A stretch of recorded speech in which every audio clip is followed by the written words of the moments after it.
How many of you are completely comfortable with calling yourselves a leader? See, I've asked that question all the way across the country, and everywhere I ask it, no matter where, there's always a huge portion of the audience that won't put up their hand. And I've come to realize that we have made leadership into something bigger than us. We made it into something beyond us. We made it about changing the world. And we've taken this title of leader and we treat it as if it's something that one day we're going to deserve. But to give it to ourselves right now means a level of arrogance or cockiness that we're not comfortable with. And I worry sometimes that we spend so much time celebrating amazing things that hardly anybody can do, that we've convinced ourselves that those are the only things we're celebrating. And we start to devalue the things that we can do every day. And we start to take moments where we truly are a leader, and we don't let ourselves take credit for it, and we don't let ourselves feel good about it. And I've been lucky enough over the last 10 years to work with some amazing people who have helped me redefine leadership in a way that I think has made me happier. And with my short time today, I just want to share with you the one story that is probably most responsible for that redefinition. I went to a school on a little school called Mount Allison University in Sackville, New Brunswick. And on my last day there, a girl came up to me and she said, "I remember the first time that I met you." And then she told me a story that happened 4 years earlier. She said, "On my day before I started university, I was in the hotel room with my mom and my dad, and I was so scared and so convinced that I couldn't do this, that I wasn't ready for university, that I just burst into tears. And my mom and my dad were amazing. They were like, 'Look, we know you're scared, but let's just go tomorrow. Let's go to the first day, and if at any point you feel as if you can't do this, that's fine. Just tell us, we will take you home. We love you no matter what.'" And she said, so I went the next day and I was standing in line getting ready for registration, and I looked around and I just knew I couldn't do it. I knew I wasn't ready. I knew I had to quit. And she says, I made that decision, and as soon as I made it, there was this incredible feeling of peace that came over me. And I turned to my mom and my dad to tell them that we needed to go home. And just at that moment, you came out of the Student Union building wearing the stupidest hat I have ever seen in my life. It was awesome. And you had a big sign promoting Shinorama, which is Students Fighting Cystic Fibrosis, a charity I've worked with for years. And you had a bucket full of lollipops. And you were walking along and you were handing the lollipops out to people in line and talking about Shinorama. And all of a sudden, you got to me and you just stopped and you stared. It was creepy. This girl right here knows exactly what I'm talking about. And then you looked at the guy next to me and you smiled and you reached in your bucket, you pulled out a lollipop and you held it out to him. And you said, you need to give a lollipop to the beautiful woman standing next to you.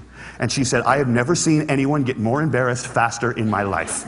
He turned beet red and he wouldn't even look at me. He just kind of held the lollipop out like this.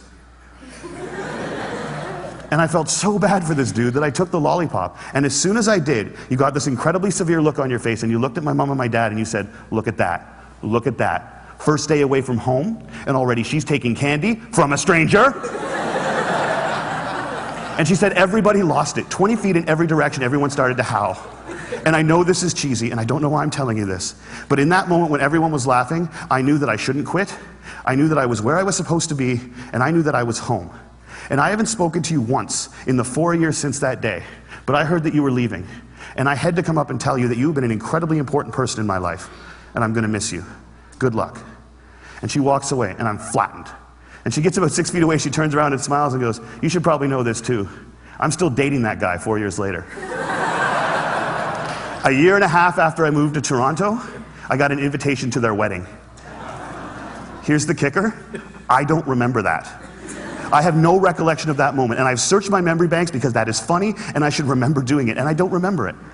And that was such an eye-opening, transformative moment for me to think that maybe the biggest impact I'd ever had on anyone's life, a moment that had a woman walk up to a stranger 4 years later and say, you've been an incredibly important person in my life, was a moment that I didn't even remember. How many of you guys have a lollipop moment, a moment where someone said something or did something that you feel fundamentally made your life better? All right. How many of you have told that person they did it? See, why not? We celebrate birthdays where all you have to do is not die for 365 days.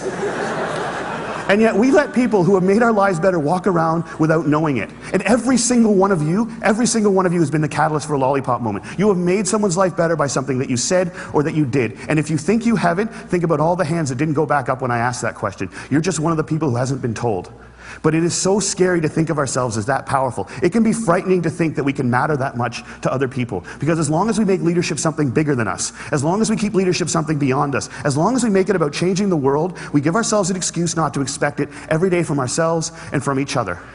Marianne Williamson said, "Our greatest fear is not that we are inadequate. Our greatest fear is that we are powerful beyond measure. It is our light and not our darkness that frightens us."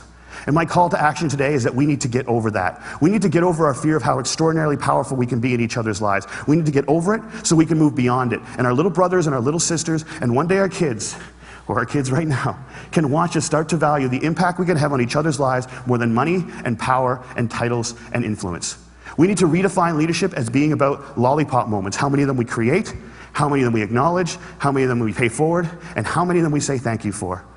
Because we've made leadership about changing the world, and there is no world. There's only 6 billion understandings of it. And if you change one person's understanding of it, one person's understanding of what they're capable of, one person's understanding of how much people care about them, one person's understanding of how powerful an agent for change they can be in this world, you've changed the whole thing.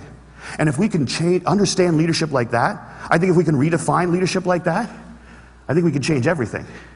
And it's a simple idea, but I don't think it's a small one. And I want to thank you all so much for letting me share it with you today.